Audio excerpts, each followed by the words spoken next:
Yo guys, I've got a spark which I'm going to use to ignite the fire for a brand new premiere here on the channel all year. Regardless, I want to know in the comment section beside me, for the sake of breaking the fourth wall, how many of you have heard of a game where you quite literally play as a goose to terrorize the local community? It's a very artistic and stylized game in the fact that its art direction is unique and not seen within the gaming style of any other company. And on top of all that, it's got a great comedical tone that's maintained throughout, which looks like an absolute blast to play. However, none of those things dare but hold a candle to the awesomeness which is the name of the game itself. The developers were too lazy to come up with some awesome name for it, so instead they wound up calling it Untitled Goose Game, which is pure genius because it's a comedic title for a comedic game is absolutely fitting. Anyways, as it would turn out, I want to make a video about chain reaction right here, but I have no clue what to call said video, so naturally what I'm doing here is taking a page out of the book of House. That's right, that is the legitimate name of the development company behind Untitled Goose Game. It appears as though the brains behind the development company of House are just full to the brim of original naming ideas. Like, they probably should have came up with the original naming ideas for Skylanders, that way the names of half of them could have been twice as good as they are. Blades. But we're moving away from names right now because after having taken a page out of the book of House, I wound up, as you can see from the title of this here video, calling this video none other than Untitled Chain Reaction Video, because that's exactly what it is. It's a chain reaction video that I'm remaining untitled.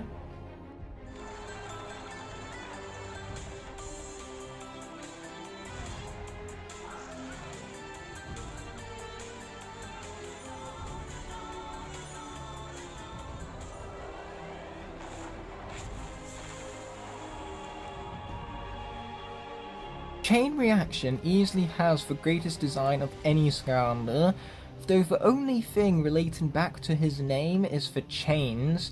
He has chainsaws and bicycle chains that make up his beard. A really creative way to design a Skylander for sure, but what exactly does this design coupled with his gameplay have to do with chain reactions?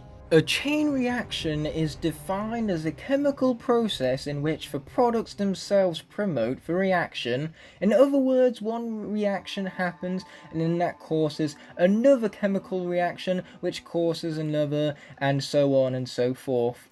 Therefore, the Skylander, which should have actually got this name, is none other than Pop Fizz, which you can see on screen before you, since he mixes chemicals together that cause all sorts of crazy events. In fact, his Soul Gem ability is a literal chain reaction. So that begs the question, can I come up with a better name for this character? Nah. I really have got to stop doing that. So as you can tell, I've booted up Skylanders Imaginators, so it's time without no further ado to naturally be placed onto a portal. Chain Reaction! And there goes his catchphrase, being voiced by none other than Brad Abril. And so now that Chain Reaction has been summoned into the game, we might as well start off with his backstory. No matter what he was doing, Chain Reaction always prided himself at being the best at it. Despite his impressive skills though, the two chainsaw swords he regularly wielded tended to scare most people away. As a result, Chain Reaction was left lonely.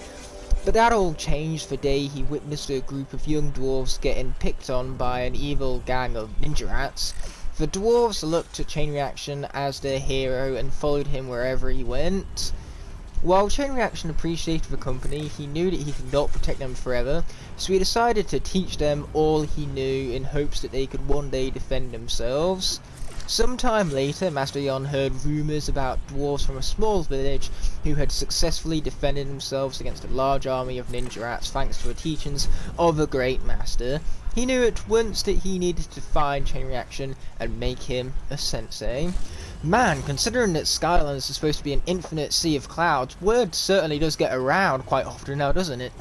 putting all jokes behind this backstory, you know, to one side, however, we are going to take a look, without further ado, at this guy's upgrade chamber now that I think we've had a look at his idle animations for long enough. So we have our classical chainsaw combo, our summon invention, then we have the run with chainsaws, the thunder slam right here, followed up by the improved energy hoarding, for overload, and then we come to the path upgrades, to which hopefully I wound up picking the correct one for chain reaction right here, since I have the mine for charged bolts, the improved charged bolts, and then the chainsaw combo finishes, which was the main reason I picked this path, because combos are always fun to mess around with, especially on an animation level. I love how fluid and awesome they look, and I tell you what, with chain reaction, they are no different, and we'll see about all of that as soon as we attend to arena. But first things first, we have a lightning god right here. You replace the G for an R, and you have the name of a fellow Skylander, that being lightning rod even, of course. But enough of my stuttering, we finally have the Sky Chi power, Soar and Conquer. Nice little play on words right there, but regardless, now let's be heading into this arena without further ado. Now, the main problem I have with Chain Reaction's gameplay is that it's awfully slow, and he's really great at stacking up damage. It's a very distinctive and unique playstyle, but unfortunately, because it's so reliant on stacking up damage, the base damage is very low, and because of that, enemies take forever to be killed off, and the large hitbox of Chain Reaction makes it very easy for him to get hit, so naturally he's not the most effective in combat, is what I'm going as far to say here. His design might be practically flawless, but his gameplay is not. However, you know, I would say his gameplay outright sucks, and also the fact that you see those energy balls. Yeah, that's from the top upgrade path, and they are dumb stupid broken. They effectively add as projectiles, and as you can see, they're absolutely ravaging these chompies right now. Those projectiles truly do make a difference for this character. So yeah, definitely a very unique playing style. You can see me doing my basic chainsaw combos now. And it's very unique how he plays. It's just not my absolute favourite, I must go as far to say. Okay, now we're going to take part in his slam right here with his Lightning God Soul Gem coming in clutch. Boom, baby. Now that has a lot of end lag, so you got to be careful. But my favourite move is easily this here invention, because it pulls enemies in. It makes it impossible for them to hit you in the process. So naturally, the kind of stunning capabilities that has, as well as its overall power, is very useful, because again, it's continuous damage. You stack up damage against enemies, and they slowly but surely get killed over time. You know, I wish it was more instantaneous, but that's just asking too much from this game. Either way, it's time to finish these guys off, and then finally bring out those combos I was promising you guys about. Like, seriously, how can you not love that? That is so damn cool. Very robotic, which is appropriate considering that Chain Reaction is of the tech element. He's a tech swashbuckler, to be specific, and not Pacific, because that's a frickin' ocean. Anyway, let's be continuing to blade these guys down right here. Boom, baby. Yeah, plenty of overpoweredness to go around, because this is the sensei we're talking about here, so naturally he is incredibly overpowered, just like the rest of the sensei cast. At least over time he is, you know. After 20 seconds, he's finally dealt as much damage as the sensei, as any other sensei would do with their initial hits, mind you. Boom, there goes that fool. Now let's bring this out again. Boom, baby. Oh boy, we're taking some damage though, and that's not convenient. But what is convenient, however, is a pizza. Yeah, I would appreciate some rules here, guys. Or is that too much to ask for? Of course it's too much to ask for. Why did I even bother asking? Ouch. Yeah, I should probably get hit by that much less, or better yet, actually bring out my Sky Chi that we looked at last but not least, as part of this guy's upgrade chamber, which of course I unlocked in the Fizzland level, aka the terrible Dark Light Crypt wannabe. You know, it's like Willikin Village in terms of design, but it's much worse because it doesn't have the atmospheric music that that level possessed. And now Chain Reaction is dead. When I said he wasn't the most effective in combat, now you know why. Man, this game sucks. I'm just going to blame it all on the fact that I don't like Imaginators, and I'm not going to blame the fact that I can't push the be good at a video game button to save my life. This isn't embarrassing whatsoever. Now that I think about it, Chain Reaction is a really cool name. I wonder if there's any films with the same name as the titular character you see on screen. Regardless, it would turn out I have some Imaginators gameplay of the character left over, and no way am I going to waste some precious gameplay. After all, I spent hours gathering that, and there's no way I'm going to allow Imaginators gameplay to go in vain. So naturally for me, as I was scrolling through Disney Plus, I was lucky enough to come across a movie called Chain Reaction.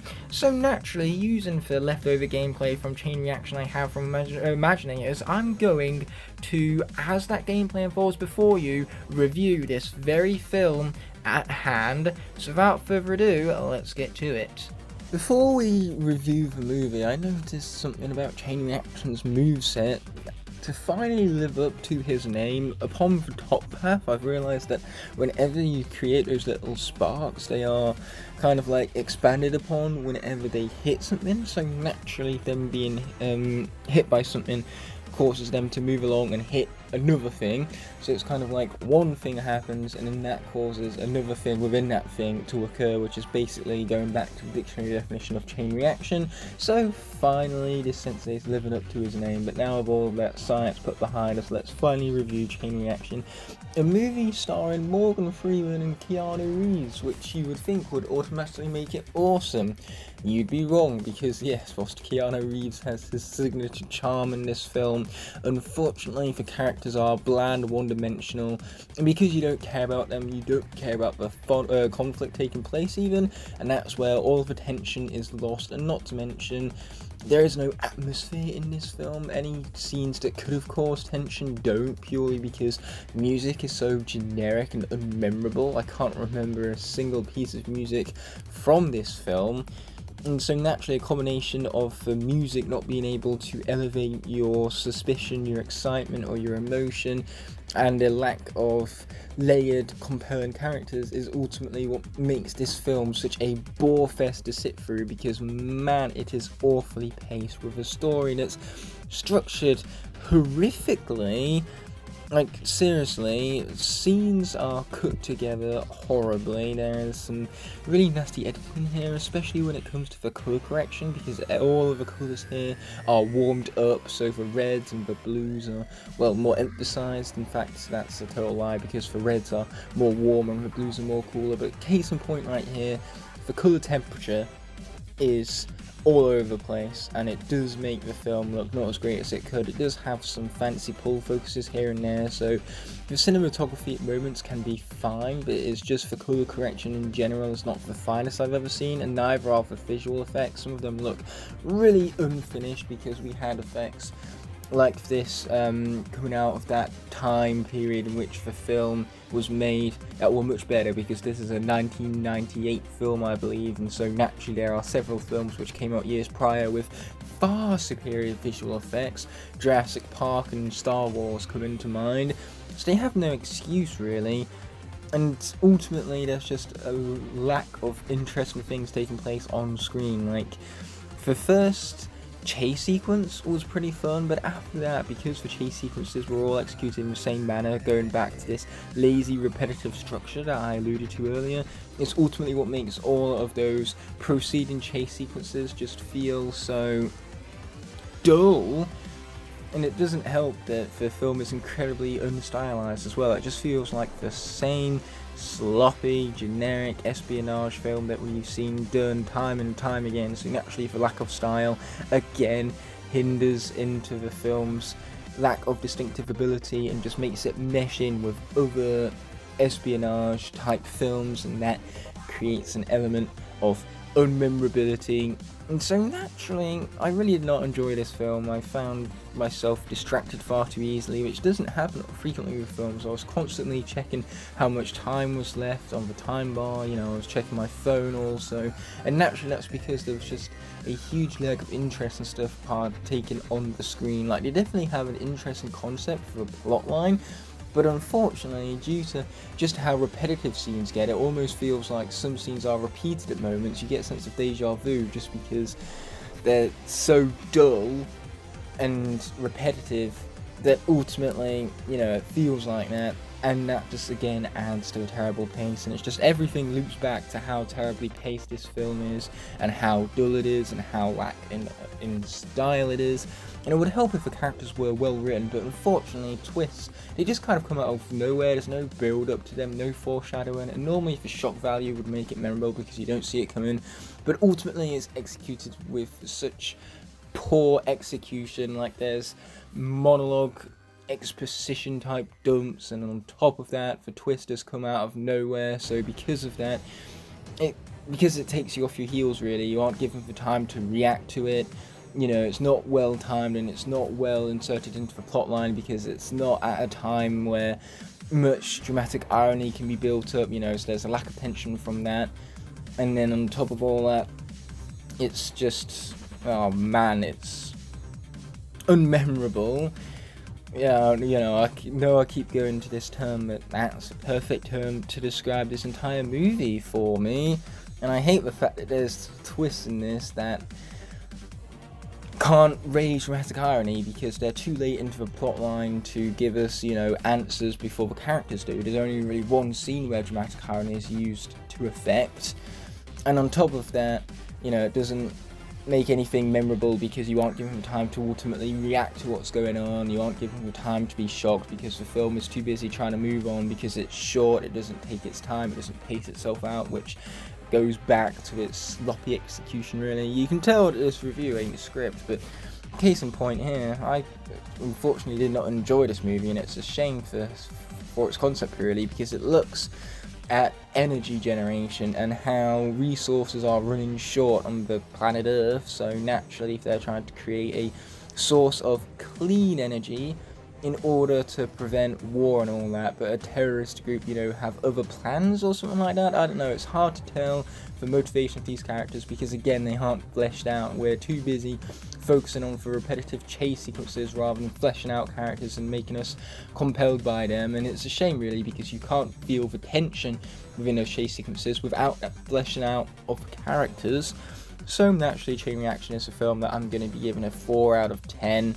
It definitely had some things going for it. Like I said earlier, for cinematic shots, there's some excellent focus in here, even if that is ruined by the terrible gradient and colour correction within the edit. That is, that at the time this film was created even is no excuse of. Like, we have films from 1998 that look so much better than this one.